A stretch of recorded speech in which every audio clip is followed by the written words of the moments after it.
Hey, making short films is a pain. What's up? It's a cultural detective here investigating your favorite animes, and today I'm going to be doing an anime review on Bocchi the Rock, season one.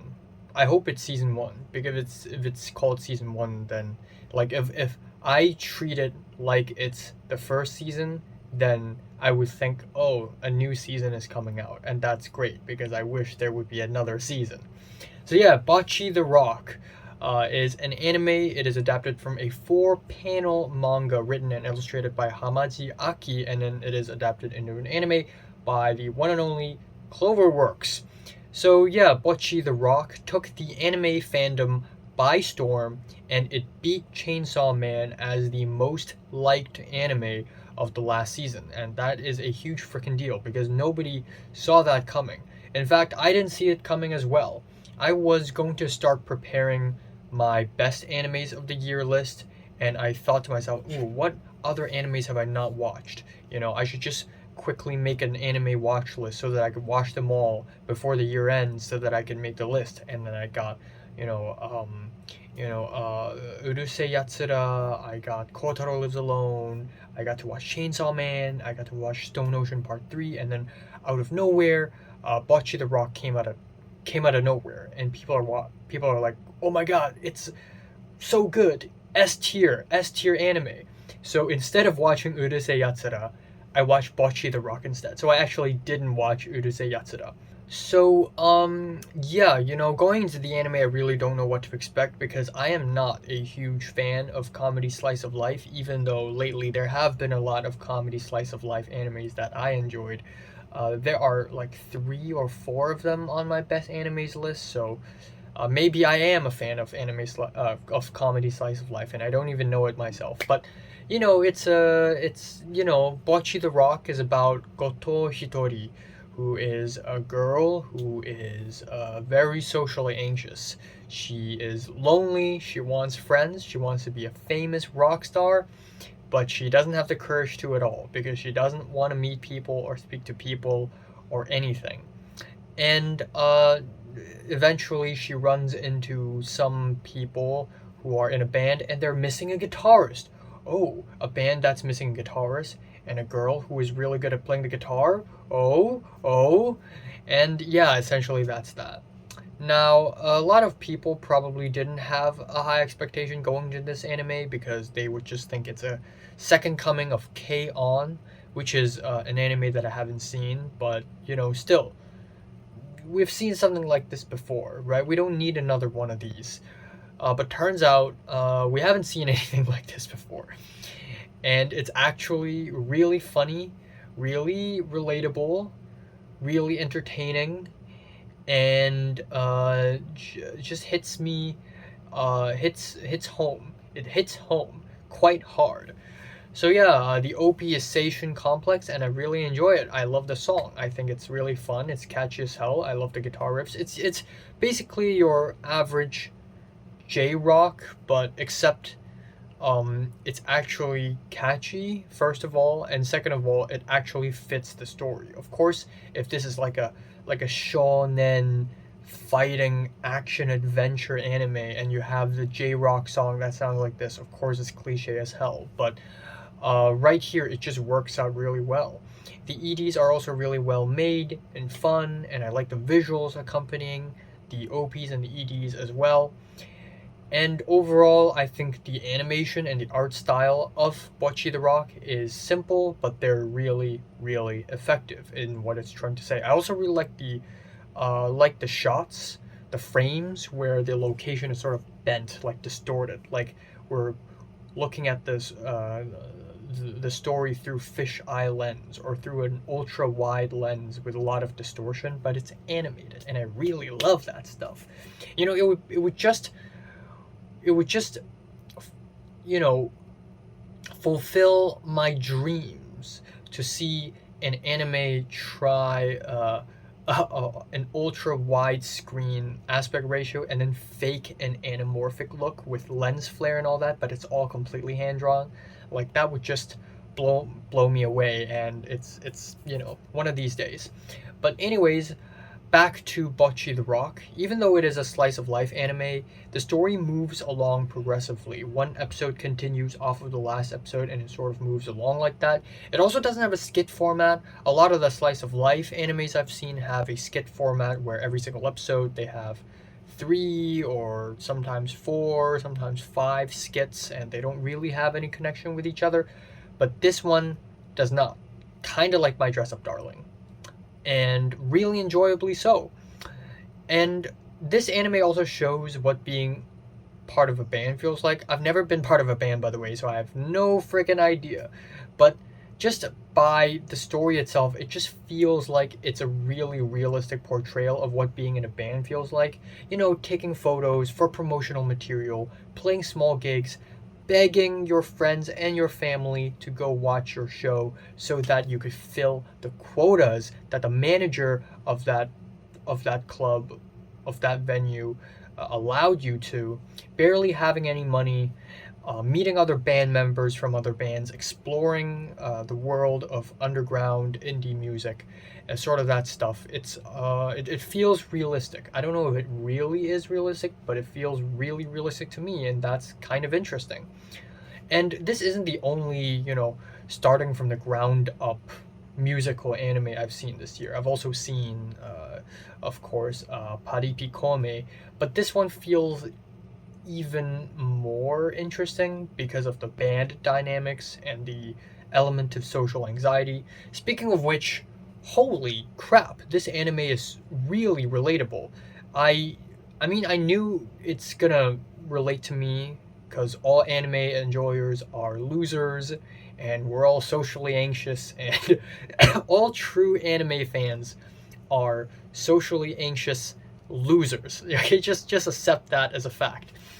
So it's going to relate to everyone, essentially.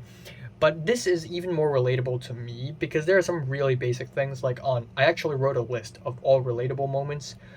Episode 3, we have Bocchi the Rock going back to the classroom and overhearing a conversation between two of her classmates talking about music, and then she's like, "Oh my god, music! I know that sort of stuff. I want to join in." So she's like, nothing. Oh my god, literally me. And then on the same episode, at the end, she thought, "Oh wow, I joined a band. I've talked to people." She thought to herself, "Wow, I've made a huge change. I've completely transformed to a different person. It's crazy."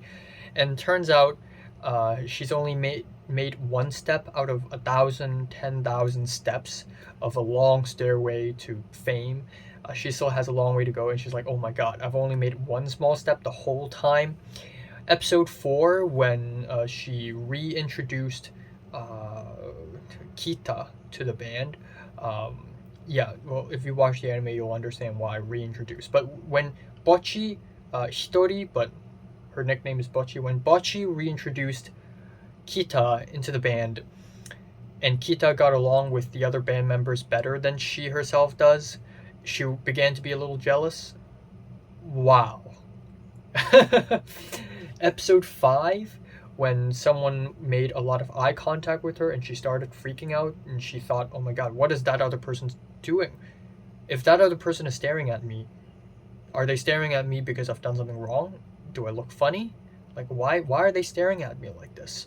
Like, what have I done? What did I say?"